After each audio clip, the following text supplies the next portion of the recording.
ದೇಶದಾದ್ಯಂತ ನೀಟ್ ಪರೀಕ್ಷೆಯ ಅಕ್ರಮಗಳ ವಿರುದ್ಧ ಸಿಡಿದೆದ್ದ ವಿದ್ಯಾರ್ಥಿಗಳು.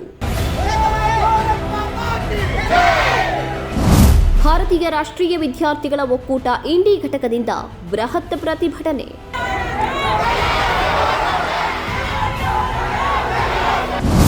ವಿದ್ಯಾರ್ಥಿಗಳ ಭವಿಷ್ಯವನ್ನ ಹಾಳು ಮಾಡುವ ಪರೀಕ್ಷಾ ಅಕ್ರಮಗಳನ್ನು ತಕ್ಷಣವೇ ತಡೆಗಟ್ಟಬೇಕು.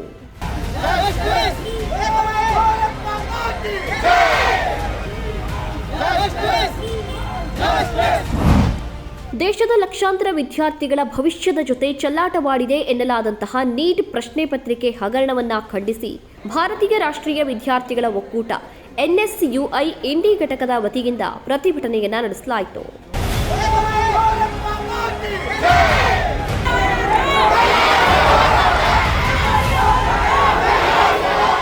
ಪ್ರತಿಭಟನಾಕಾರರು ಕೇಂದ್ರ ಸರ್ಕಾರ ಹಾಗೂ ರಾಷ್ಟ್ರೀಯ ಪರೀಕ್ಷಾ ಸಂಸ್ಥೆ ವಿರುದ್ಧ ಘೋಷಣೆಗಳನ್ನು ಕೂಗಿ ವಿದ್ಯಾರ್ಥಿಗಳಿಗೆ ನ್ಯಾಯ ಒದಗಿಸುವಂತೆ ಆಗ್ರಹಿಸಿದರು.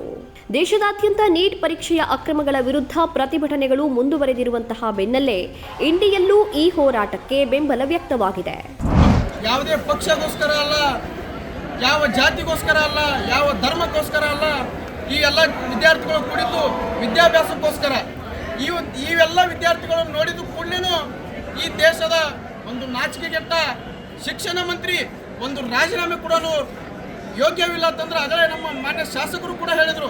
ಶಾಸ್ತ್ರೀಜಿ ಅವರು ರೈಲ್ವೆಯಲ್ಲಿ ಒಂದು ಅಪಘಾತಕ್ಕೀಡಾಗಿದ್ದರೆ ಶಾಸ್ತ್ರಿಗಳು ರೈಲ್ವೆ ಇಲಾಖೆಯನ್ನು ತ್ಯಜಿಸುವುದರ ಮೂಲಕ ಅವರ ಸಾಧನೆಯನ್ನು ತೋರಿಸುವುದರು.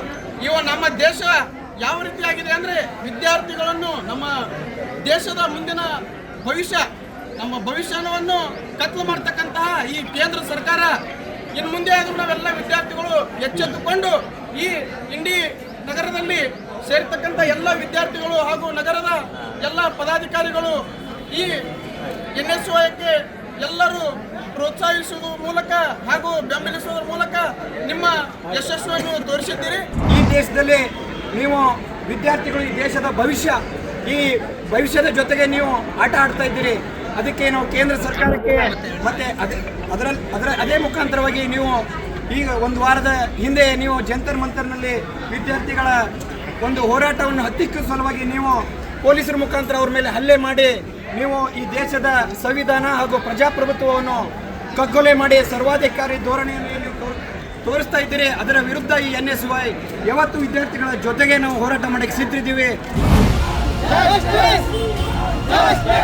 ಈ ವೇಳೆ ಮಾತನಾಡಿದಂತಹ ಮುಖಂಡರು ವಿದ್ಯಾರ್ಥಿಗಳ ಭವಿಷ್ಯವನ್ನ ಹಾಳು ಮಾಡುವ ಪರೀಕ್ಷಾ ಅಕ್ರಮಗಳನ್ನು ತಕ್ಷಣವೇ ತಡೆಗಟ್ಟಬೇಕು, ತಪ್ಪಿತಸ್ಥರ ವಿರುದ್ಧ ಕಠಿಣ ಕ್ರಮ ಕೈಗೊಳ್ಳಬೇಕು ಹಾಗೂ ಪರೀಕ್ಷಾ ವ್ಯವಸ್ಥೆಯಲ್ಲಿ ಪಾರದರ್ಶಕತೆ ಮತ್ತು ವಿಶ್ವಾಸವನ್ನ ಮರುಸ್ಥಾಪಿಸಬೇಕು ಅಂತ ಒತ್ತಾಯಿಸಿದರು. ಈ ಶಿಕ್ಷಣದ ವ್ಯವಸ್ಥೆಯ ವಿರುದ್ಧ ಪ್ರಸ್ತುತವಾಗಿ NTA ನ್ಯಾಷನಲ್ ಟೆಸ್ಟಿಂಗ್ ಏಜೆನ್ಸಿ ನಮ್ಮ ಪ್ರಮುಖ ಬೇಡಿಕೆ ತಕ್ಷಣವೇ ಅದು ಏನು ಮಾಡಬೇಕು, ರದ್ದುಗೊಳಿಸಬೇಕು. ಯಾಕಂದ್ರೆ ಆ ಒಂದು NTAದಲ್ಲಿ ಯಾವುದೇ ರೀತಿ ಶಿಕ್ಷಣ ತಜ್ಞರು ಇರುವುದಿಲ್ಲ. ಅದರ ಜೊತೆಯಲ್ಲಿ ನಮ್ಮ ಪ್ರಧಾನಮಂತ್ರಿಗಳಿಗೆ ಅವರೊಂದು ಕಾರ್ಯಕ್ರಮ ಮಾಡ್ತಾರೆ, ಮನ್ ಕಿ ಬಾತ್ ಅಂತೇಳಿ. ನಾವಿವತ್ತು ಈ ವಿಚಾರವಾಗಿ ಭಾಳ ಮಂದಿ ಕೇಳಿದ್ರೆ ನಮಗೆ ಇಲ್ಲ ನೀಟ ಪ್ರಶ್ನೆ ಪತ್ರಿಕೆ ಸೋರಿಕೆನೂ ಆಗೈತಿ, ಮತ್ತು ಒಳ್ಳೆ ಎಕ್ಸಾಮ್ ನಡೆಸ್ಯಾರ, ಅದ್ರ ರಿಸಲ್ಟ್ ಕೂಡ ಬಂದದ, ಹೀಗಾಗಿ ನೀವು ಹೋರಾಟ ಮಾಡಕತ್ತೀರಿ. ನಾನು ಈ ವೇದಿಕೆ ಮುಖಾಂತರ ಪ್ರಧಾನಮಂತ್ರಿಗಳಲ್ಲಿ ಒಂದು ಮಾತು ಕೇಳಕ್ಕೆ ಇಷ್ಟಪಡ್ತೀನಿ. ನಿಮಗೆ ಮನ್ ಕಿ ಬಾತ್ ಒಳಗೆ ಇಲ್ಕಲ್ಲ ಸೀರಿಯಲ್ ನೆನಪಾಗ್ತದ. ದೇಶಾದ್ಯಂತ ಸುಮಾರು 22 ಲಕ್ಷ ವಿದ್ಯಾರ್ಥಿಗಳು ಪೇಪರನ್ನು ಬರೆದು 21 ವಿದ್ಯಾರ್ಥಿಗಳು ಸಾವಿಗೀಡಾದರೂ ಕೂಡ ನಿಮಗೆ ಗಮನಕ್ಕೆ ಇಲ್ಲಿವರೆಗೂ ಯಾಕೆ ಬಂದಿಲ್ಲ? ಹೌದು, ನಾವು ಒಂದು ವಿಚಾರವಾಗಿ ನಾವು ವಿರೋಧ ಮಾಡ್ಲಿಕ್ಕಂತ ಬಂದಿಲ್ಲ, ಒಪ್ಕೊಳ್ಳೋಣ, ಕೈ ಮೀರಿ ಏನೋ ಆಗ್ಯದ. ಅಟ್ಲೀಸ್ಟ್ ಮುಂದಿನ ದಿನಮಾನಗಳಲ್ಲಿ ಆಗಲ್ಲ ಅನ್ನೋ ಒಂದು ಭರವಸೆ ನಿರೀಕ್ಷೆಯಲ್ಲಿ ನಾವೆಲ್ಲರೂ ಇವತ್ತಿದ್ದೀವಿ. ಪ್ರತಿಭಟನೆಯ ಅಂತ್ಯದಲ್ಲಿ ಸರ್ಕಾರಕ್ಕೆ ಮನವಿ ಸಲ್ಲಿಸಿ ವಿದ್ಯಾರ್ಥಿಗಳ ಹಿತಾಸಕ್ತಿಯನ್ನ ಕಾಪಾಡುವಂತೆ ಆಗ್ರಹಿಸಲಾಯಿತು. Bureau report, public punch news Kannada, ಇಂಡಿ.